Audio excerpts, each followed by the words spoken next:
Bienvenidos a la clase virtual de Derecho Notarial 1, correspondiente a la semana 15, con el tema Eficacia jurídica del instrumento público. El objetivo es que el alumno domine el tema relativo a la eficacia jurídica del instrumento público. Dentro del tema a desarrollar el día de hoy, es importante mencionar que para que la eficacia jurídica del instrumento público tenga plena validez, el instrumento público no tuvo que haber sido atacado o redarguido de nulidad. Es decir, que si el instrumento no ha sido atacado ni redarguido de nulidad, es eficaz. Tenemos lo relativo al valor formal, el valor formal que tiene el instrumento público. Nos indica Neri Roberto Muñoz: el que no adolece de nulidad y falsedad se tiene como plena prueba en la legislación guatemalteca, refiriéndose al instrumento público. Como indiqué en clases anteriores, si el instrumento público ha sido autorizado por notario cumpliendo con todos los requisitos establecidos en la ley y nadie lo ha atacado ni por nulidad ni ha presentado denuncia de falsedad y esta ha sido resuelta, pues el documento es eficaz y en consecuencia hace plena prueba. Así lo establece nuestra legislación. Cuando se refiere a la forma externa o al cumplimiento de todas las formalidades esenciales y no esenciales que la ley dispone, tenemos que tener conciencia de que los instrumentos públicos derivan de negociaciones establecidas muchas veces en el Código Civil y el derecho civil es netamente formalista. En consecuencia, para que tengan vigencia instrumentos públicos con actos o contratos relacionados con este tipo de legislación, pues se tendrá que cumplir con todos los requisitos establecidos en la ley. Si se cumplen con todos esos requisitos esenciales y también no esenciales, pues los documentos gozarán de esa eficacia jurídica. Posteriormente veremos lo relativo a esos requisitos esenciales y no esenciales. También la eficacia jurídica tiene valor probatorio. Como ya se dijo, todo instrumento público se está realizando para que se cumpla el derecho en forma normal. No obstante, si llegara a haber algún tipo de incumplimiento de lo contenido en los mismos, pues este mismo servirá de valor probatorio para que ante un juez, si es necesario, se establezca qué es lo que se quería cuando se suscribió el mismo y las obligaciones que esto contraerá, ya sea las que la ley indique o las que quedaron plasmadas en el instrumento público. A continuación les mencionaré los requisitos y trataré de detallar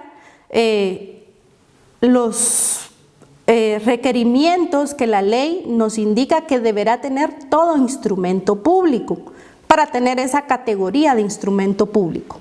Esto lo encontramos desarrollado en el artículo 29 del Código Notariado y nos establece lo siguiente: contendrán los instrumentos públicos: 1. Número de orden. Todo instrumento público deberá llevar una numeración. Esta debe de ser ordenada. El notario, cada vez que autorice un instrumento público, deberá establecer previamente el número que le corresponde. Todo instrumento público debe tener número de orden del instrumento. Claro está, lugar, día, mes y año en que se está otorgando. Una de las certezas que se otorgan en un instrumento público es la fecha cierta en que se está llevando a cabo la autorización. Por la fe pública que el notario tiene, todo instrumento público ha sido autorizado el día de la fecha que el mismo tiene. Luego tiene como requisito los nombres, apellidos, edad, estado civil, nacionalidad, profesión, ocupación, oficio y domicilio de los otorgantes. Es decir, los nombres y apellidos de los otorgantes y sus datos generales. Es necesario establecer que estos son requisitos de todo instrumento público. Luego dice la fe del conocimiento de las personas que intervienen. Es decir, el conocimiento que se tiene de los mismos y que los comparecientes se hallan en el libre ejercicio de sus derechos civiles. Esta es una advertencia, una declaración que el notario le requerirá a los otorgantes que manifiesten, ¿verdad?, para poder autorizar un instrumento público. 4. La identificación de los otorgantes. Cuando no los conociera el notario por medio de cédula, dice la ley, sabemos que eso ahora es con el documento personal de identificación, o con el pasaporte, en el caso de los extranjeros, o por 2 testigos conocidos del notario, o por ambos medios cuando así lo estimare conveniente. Acá es necesario indicar que los otorgantes deben ser identificados con el documento de identificación respectivo. Tenemos 3 formas de identificar: con el documento personal de identificación, con el pasaporte y por medio de 2 testigos conocidos del notario. ¿Ya? Es importante resaltar que dentro de las recomendaciones de buenas prácticas del Archivo General de Protocolos se recomienda que a todos se les identifique, en virtud de si el notario llegara a manifestar que son de su conocimiento, le pudiera eventualmente traer cierto tipo de responsabilidades en caso de que con el instrumento público se hubiere cometido algún ilícito. Luego tenemos la razón de haber tenido a la vista los documentos fehacientes que acrediten la representación legal. Esto es cuando las personas no están actuando en nombre propio, sino en representación de otros. Ahora, en la actualidad, encontrarán ustedes muchos modelos de formas de acreditar la representación, donde, dependiendo de la acción o la representación con la que actúe, pues será la forma de acreditarlo, ¿verdad? Así de un menor serán los padres con las certificaciones de sus partidas de nacimiento, etcétera, según lo que corresponda. Luego dice la intervención de un intérprete, nombrado por la parte que ignora el idioma español. Acá es importante resaltar esto, sobre todo, no solo por los idiomas extranjeros, sino por los idiomas que se hablan dentro de nuestra república. Es necesario hacer esas aclaraciones. Y que intervenga ese intérprete en caso de ser necesario porque alguien no habla o no entiende el idioma español. 7. La relación fiel, concisa y clara del acto y contrato. En este numeral 7 vamos a encontrar pues en sí lo relativo al acto o contrato que se está celebrando. Dice su relación fiel, concisa y clara. Todo lo anterior, según el contrato o el acto del que se trate, pues corresponderá hacer las aclaraciones establecidas en la ley, las manifestaciones, las advertencias específicas. Como por ejemplo, de todo bien inmueble, oportunamente se tendrá que incorporar cuando se hace una negociación relacionada con un bien inmueble, pues se tendrá que hacer la incorporación de una cláusula relativa a que dicho bien no tiene ningún gravamen, anotación o limitación para poder celebrar el contrato del que se trate. Luego dice la fe de haber tenido a la vista los títulos y comprobantes correspondientes. Por ejemplo, todo aquel documento que nos hayan puesto a la vista, ¿ya? Documentos de identificación, solvencias municipales, autorizaciones municipales, etcétera. También la transcripción de las actuaciones ordenadas por la ley cuando así se establezca o a juicio del notario, que sean pertinentes según el acto o contrato, o si es procedente de alguna diligencia judicial o administrativa, pues es necesario que se transcriban. La fe de haber leído el instrumento a los interesados y su ratificación y aceptación. Esto es muy importante que el notario lo lleve a cabo al momento de autorizar un instrumento público, en virtud de que en la parte final del instrumento él manifestará que ha leído íntegramente el instrumento a las partes, ¿verdad?, quienes aceptan su contenido y plasmarán oportunamente las firmas, dando su consentimiento. Luego tenemos la advertencia a los otorgantes de los efectos legales de dichos contratos, ¿verdad?, y las obligaciones de el registro de los mismos. Es importante acá manifestar que el notario es quien le advierte cuáles son las obligaciones una vez se autoriza el instrumento público a los interesados. Y el número 12, las firmas de los otorgantes. El instrumento público puede quedar finalizado, pero si no tiene las firmas de los otorgantes, quiere decir que no están dando su consentimiento con validación para que el instrumento o el contrato contenido en él tenga vigencia. Es necesario entonces que vayan las firmas de los otorgantes y de aquel que haya intervenido, testigo, intérprete, que sea necesario. Y obviamente la firma del notario siempre va a ir precedida de las palabras ante mí.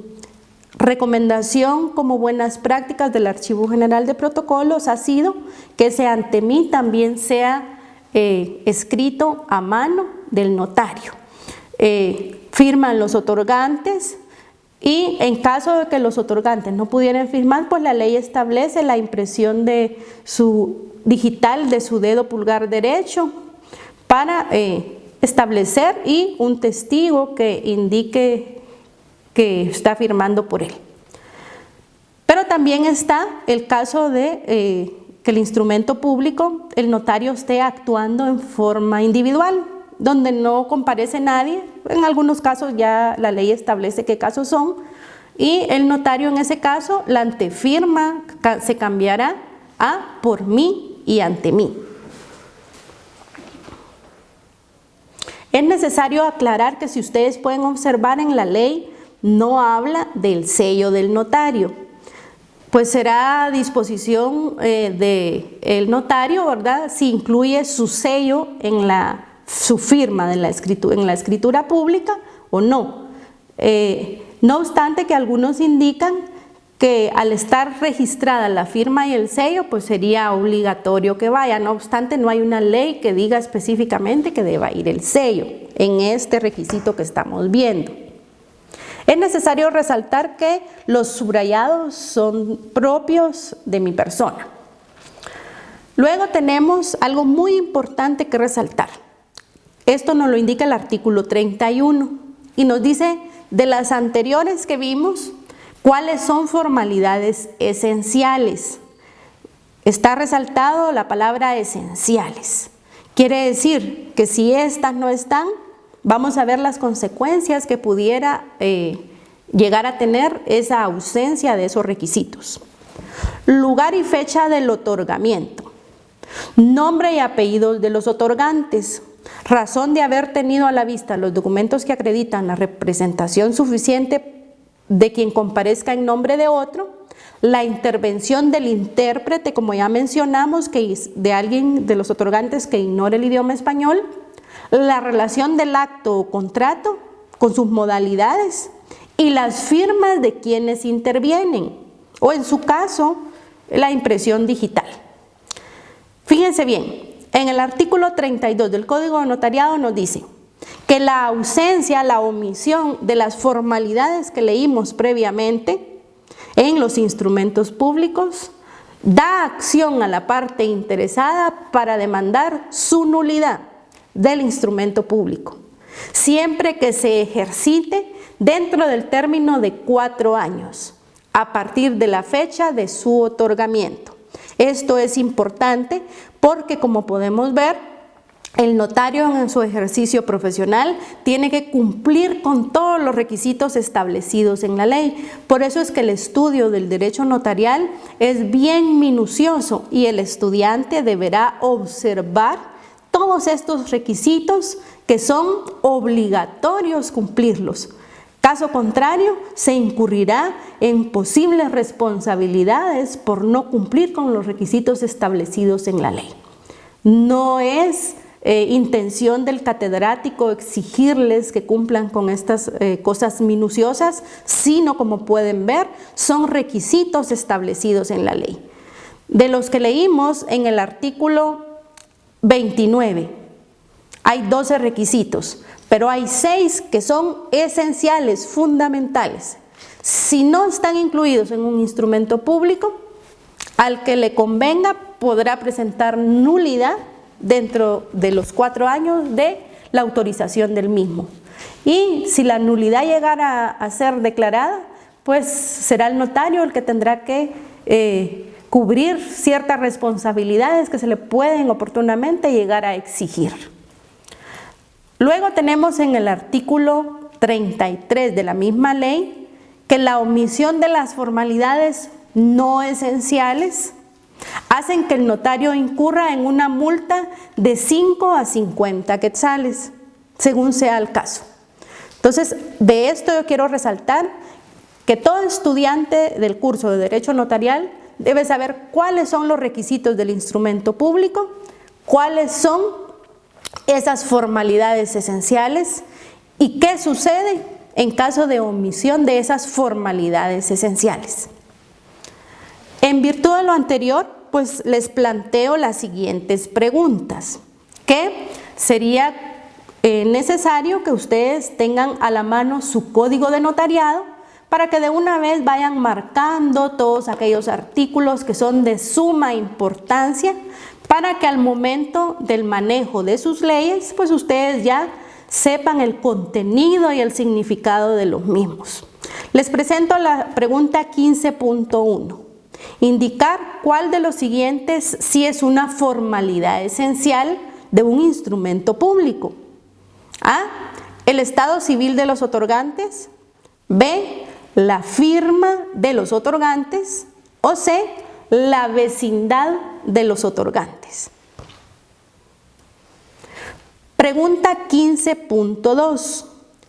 Indicar cuál es el plazo para que la parte interesada pueda demandar la nulidad del instrumento público por omisión de las formalidades esenciales. A. 30 días. B. 1 año. O C. 4 años. Y la pregunta 15.3. Indicar en qué caso un instrumento público ordena prueba dentro del ordenamiento jurídico guatemalteco. A. Cuando ha sido redarguido de nulidad. B. Cuando no ha sido redarguido de nulidad. Y C. Cuando se imprimió pero nunca fue firmado por las partes. Espero que la información que les he presentado les sea de mucha utilidad.